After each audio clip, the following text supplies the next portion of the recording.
How to extrude along normals in Blender. If you find this helpful, don't forget to like and subscribe. Open Blender and start a new project to begin the process.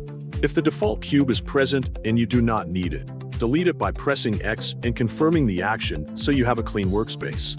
Next, add a new object by pressing Shift+A, selecting Mesh, and choosing Cube as your base shape. After the object appears, select it by left-clicking on it to make sure it is active. Press Tab to enter edit mode so you can modify the geometry directly.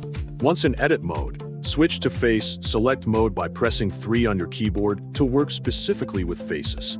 Select one or more faces that you want to extrude by clicking on them. With your desired faces selected, press Alt+E to open the Extrude menu, which contains several extrusion options. From the list, choose Extrude Faces Along Normals to ensure each face moves according to its own direction. Move your mouse outward to extrude the faces along their individual normals, creating a raised effect. If you prefer the opposite result, move your mouse inward to push the faces inward instead. When you are satisfied with the extrusion distance and direction, left-click to confirm the action.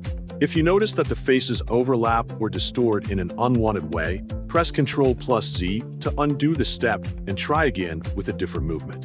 To refine the final result, you can press S to scale the extruded faces after the operation if needed, allowing for more precise adjustments. Finally, exit edit mode by pressing Tab again when you are finished editing the object. This technique is useful for adding controlled depth and detail to your model without breaking the surface flow. Pay attention to how each face moves independently, as this is what makes extrusion along normals different from regular extrusion. Try adjusting the movement slowly to maintain clean geometry and avoid stretching. You can also combine this method with other tools like loop cuts or bevels later for more complex shapes.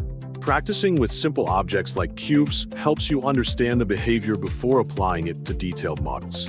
Always review your model from different angles to ensure the extrusion looks correct and balanced. With repetition, this process becomes intuitive,